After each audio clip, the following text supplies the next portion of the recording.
કોન્સ્ટિટ્યુશનમાં અનુસૂચિઓ, ભારતીય બંધારણમાં અનુસૂચિઓ છે, 12 અનુસૂચિઓ છે ભારતીય બંધારણમાં. બંધારણ તૈયાર વખતે જે કોઈ ગૂંચવણ ઊભી ન થાય, બંધારણ ખૂબ લાંબુ ન થઈ જાય એટલે અનુસૂચિઓ તૈયાર કરવામાં આવી. અનુસૂચિઓમાં જે કોઈ બંધારણમાં કોઈ નાની એક માહિતી આપેલ છે એની વિગતવાર સમજૂતી રૂપે અનુસૂચિઓ તૈયાર કરવામાં આવેલી હોય છે. જેમ કે બંધારણમાં છે કે રાષ્ટ્રપતિનો પગાર ભથ્થા એટલા આપવામાં આવશે, તો એને વિગતવાર અનુસૂચિઓમાં દર્શાવવામાં આવે છે. એની વિગતવાર ગણતરી અનુસૂચિઓમાં દર્શાવવામાં આવે છે અને સુધારા એમાં સંસદ કરી શકે છે. તો આ પ્રકારે અનુસૂચિઓ જે બંધારણની પૂરક કહેવામાં આવે છે, બંધારણને સપોર્ટ કરતી. એમાં 12 અનુસૂચિઓ છે, અવારનવાર પૂછાતી હોય છે એક્ઝામ્સમાં. જેમાં અનુસૂચિ 1, રાજ્યો અને કેન્દ્ર શાસિત પ્રદેશોની યાદી. જે બધા રાજ્યો છે 28 અને 8 કેન્દ્ર શાસિત પ્રદેશો છે, તેમના નામ, ભૌગોલિક સીમા, આ બધી વિગતો એમાં લખવામાં આવેલી છે, જે અનુસૂચિ 1માં છે. જે કોઈ નવા રાજ્યો બને, રાજ્યોના નામ બદલે, કેન્દ્ર શાસિત પ્રદેશો નવા બને, એમની તમામ વિગતો અનુસૂચિ 1માં દર્શાવવામાં આવેલ છે. અનુસૂચિ 2માં પગાર ભથ્થા અને વિશેષ અધિકારની માહિતી જોવા મળે છે. મુખ્ય જે બંધારણ આપણે કોન્સ્ટિટ્યુશનના જે રાષ્ટ્રપતિ છે, રાજ્યો છે, આ પોલિટીના જે મેન પદો છે, એમના વિશે, એમના વિશેષ અધિકાર, પગાર ભથ્થા, આ બધી બાબતો અનુસૂચિ 2માં જોવા મળે છે. જે મહાનુભાવો છે એના પગાર કેટલા મળશે તેની વિગતો જોવા મળે. સુપ્રીમ કોર્ટના અને હાઈકોર્ટના ન્યાયાધીશ છે, પછી કેગ છે, ઓડિટર જનરલ છે, એ લોકોના પગાર ભથ્થા વિશે અનુસૂચિ 2માં માહિતી જોવા મળે છે. પછી છે અનુસૂચિ 3. અનુસૂચિ 3 છે શપથવિધિ અને પ્રતિજ્ઞાના નમૂના.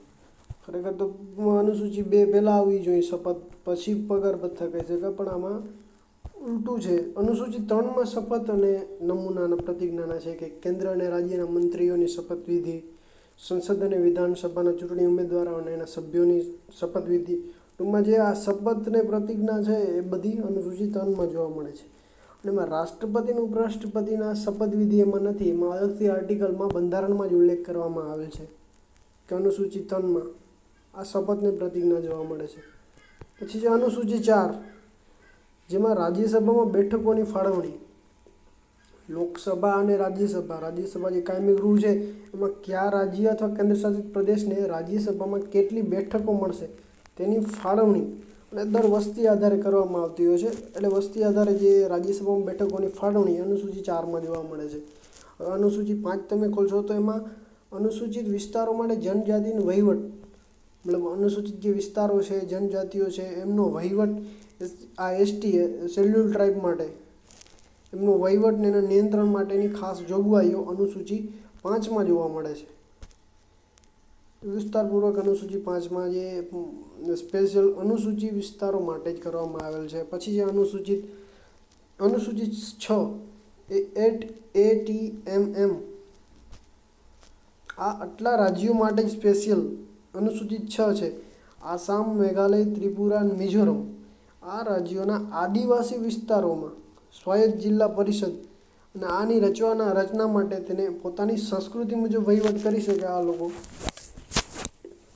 નોર્થ ઇસ્ટમાં જે આ છે, આસામ, મેઘાલય, ત્રિપુરા, મિઝોરમ, એમના માટે અનુસૂચિ 6 આવેલી છે. પછી છે અનુસૂચિ 7. અનુસૂચિ 7 એટલે સત્તા. અનુસૂચિ 7માં સત્તાનું વિભાજન છે. વધારે સત્તા કેન્દ્ર સરકાર પાસે રહેલી છે, કેન્દ્ર શાસિત છે, પણ કેન્દ્ર અને રાજ્ય વચ્ચે એક પ્રકારે સત્તાનું વિભાજન જોવા મળે છે ભારતીય બંધારણમાં. એમાં યાદીઓ છે, સંઘ યાદી, રાજ્ય યાદી, સંયુક્ત યાદી. જેમાં સંયુક્ત યાદીમાં કેન્દ્ર અને રાજ્ય બંને સંયુક્ત રીતે આના ઉપર ધારા, કાયદા બધે બનાવે છે. એમ સંઘ યાદી છે, જેમાં ફક્ત કેન્દ્ર બનાવે છે, જેમ કે સંરક્ષણ છે, રેલવે છે, બેન્કિંગ છે, એ બધું સંઘ યાદીનો વિષય છે. એના ઉપર કાયદાનો અમલ કરાવે, કાયદા બનાવે, એનું કેન્દ્ર સરકાર કરે. જ્યારે રાજ્ય યાદી એમાં રાજ્ય સરકાર છે, પોલીસ છે, ખેતી છે, આરોગ્ય છે, આના પર રાજ્ય સરકાર એ કાયદા બનાવશે, કાયદાનો અમલ કરાવશે. આ યાદી બધી રાજ્ય યાદી. ટૂંકમાં આ જે બધી જે સત્તાનું જે વિભાજન કરેલ છે બધી યાદીઓમાં, સંઘ, રાજ્ય અને સંયુક્ત, એ ત્રણેયનો યાદીઓ આ અનુસૂચિ 7માં જોવા મળશે. ટૂંકમાં સત્તાનું વિભાજન જો જોવું હોય કે કઈ સત્તા રાજ્ય સરકાર પાસે છે, કેન્દ્ર સરકાર પાસે કેટલી છે, એ દરેક બાબત અનુસૂચિ 7માં જોવા મળશે. સત્તાનું વિભાજન છે. પછી 8 છે એ ભાષાઓ માટે છે. અનુસૂચિ 8માં ભારત સરકારમાં બંધારણીય માન્યતા પામેલી 22 ભાષાઓ, જે સત્તાવાર ભાષાઓ કહી શકીએ આપણે. મૂળ બંધારણમાં 14 હતી, પછી સુધારા પછી 8 ભાષાઓ ઉમેરાઈ.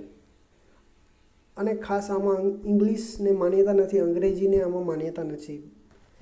તો અનુસૂચિ 8માં ભારતમાં બોલાતી વિવિધ ભાષાઓ, એની 22ની સત્તાવાર ભાષાઓની માહિતી આમાંથી મળી રહે છે. એ બંધારણ ભાષા કહે. પછી અનુસૂચિ 9 છે એ જમીન સુધારણા કહી શકાય. અનુસૂચિ 7માં જમીન સુધારણાઓના કાયદા છે. આ અનુસૂચિમાં શરૂઆતમાં આ કાયદાઓનો ન્યાયમાં પડકારી શકાતો નહોતો, ખાસ કરીને જમીન સુધારણા માટે.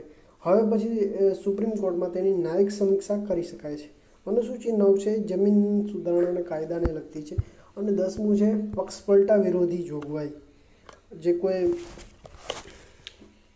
પાર્ટી બદલી લઈએ, જેમ કે કોઈ ગવર્મેન્ટનો હોય, એમાં જોટાણું હોય, અથવા બીજી કોઈ પાર્ટી છે અને તરત એ જોઈન કરી લઈએ તો એ પક્ષપલટો કહેવાય. પક્ષપલટા વિરોધી કાયદાઓ એની જોગવાઈ.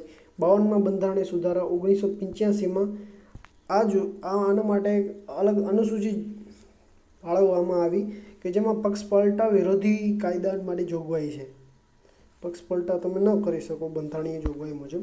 પછી અનુસૂચિ 11 છે જે પંચાયતી રાજ, ગ્રામીણ સ્થાનિક સ્વરાજ્ય, એમના વિશે બધી માહિતી પૂરી પાડે છે. 33માં સુધારો થયો 1992, એના દ્વારા અનુસૂચિ 11 ઉમેરાઈ. અને પંચાયતોને કામ કરવા માટે જે કુલ 29 વિષયો સોંપવામાં આવ્યા, એ બધી વિસ્તૃત માહિતી અનુસૂચિ 11માં જોવા મળે છે. અનુસૂચિ 12 છે નગરપાલિકાઓ, શહેરી સ્થાનિક સ્વરાજ, એમના માટે અનુસૂચિ 12 છે. આ 74માં સુધારામાં 1992માં ઉમેરાઈ. નગરપાલિકા અને મહાનગરપાલિકાઓની સત્તાઓ, એમના વિશે આ બધી માહિતી જોવા મળે છે. 11 સ્થાનિક સ્વરાજ માટેની જ છે, 11 અને 12મી અનુસૂચિ. પછી આમાં 18 વિષયો સોંપવામાં આવ્યા હતા અનુસૂચિ 12માં નગરપાલિકાઓને.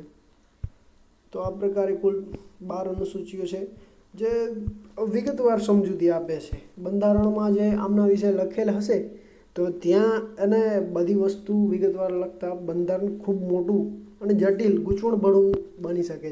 એના માટે અનુસૂચિ ઉમેરવામાં આવી, જેમાં વિસ્તૃતપૂર્વક સમજાવવામાં આવે છે. અનુસૂચિ આપણે જોઈએ તો અનુસૂચિ 1 છે કેન્દ્ર અને રાજ્યો, એમના નામ, એમના ભૌગોલિક વિસ્તાર, એમના વિશે માહિતી આપે છે. કેન્દ્ર અને રાજ્ય વિશે, નામો વિશે. પછી અનુસૂચિ 2 છે પગાર ભથ્થા, પ્રધાનમંત્રી છે, રાષ્ટ્રપતિ છે, જે દેશનું શાસન ચલાવે છે, સંસદ છે, એમના પગાર ભથ્થા અને એ બધી બાબતો અનુસૂચિ 2માં જોવા મળે છે. 3માં શપથવિધિ જોવા મળે છે. શપથના નમૂના જોવા મળે છે. પ્રધાનમંત્રી કેમ શપથ લેવી, રાષ્ટ્રપતિની શપથ, આ બધી શપથો જોવા મળે છે. અને અનુસૂચિ 4માં રાજ્યસભાની બેઠકની ફાળવણી જોવા મળે છે. અને અનુસૂચિ 5માં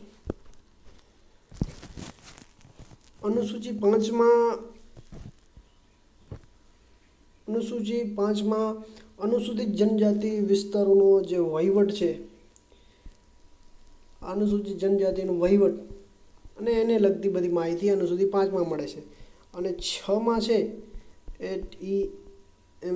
આ જે નોર્થ ઇસ્ટના જે રાજ્યો છે, એમના જે એસસી ટ્રાઇબ છે, બરાબર, એમના માટેની વિશેષ જોગવાઈઓ, એમના સંસ્કૃતિઓ, એ બધી માહિતી અનુસૂચિ 6માં છે. હવે 7માં સત્તાની વહેંચણી છે કેન્દ્ર રાજ્ય અને સંયુક્તમાં જે એમની સત્તા છે એમના સોંપવામાં આવે છે. એના પર કાયદાઓ વ્યવસ્થા બનાવી શકે એમની માહિતી જોવા મળે છે. અને 8માં ભાષાઓ 22માની ભાષાઓ છે એમની માહિતી જોવા મળે છે અનુસૂચિ 8માં. 9માં જમીન સુધારણા અને જે આ કાયદા હતા, જે સુપ્રીમ કોર્ટમાં જમીન સુધારણાનો જે કાયદો ફંડામેન્ટલ રાઇટ હતો એને રદ કરી અને સામાન્ય કાયદામાં લેવામાં આવ્યો, એમની જે બધી માહિતી છે એ અનુસૂચિ 9માં જોવા મળશે. અને 10માં પક્ષપલટા વિરોધી કાયદો. પક્ષપલટા વિરોધી કાયદા વિશે માહિતી જોવા મળશે વિસ્તૃતપૂર્વક 10માં. અનુસૂચિ 11 અને 12 આ સ્થાનિક સ્વરાજ માટેની છે. સ્થાનિક સ્વરાજ એમની માહિતી જોવા મળશે. આ પંચાયતની અને આ નગરપાલિકાઓની, મહાનગરપાલિકાની આ બધી ચૂંટણી, આ બધી સ્થાનિક સ્વરાજને લગતી 11-12ની અનુસૂચિ છે. આ પ્રકારે 22 અનુસૂચિઓ જોવા મળે છે.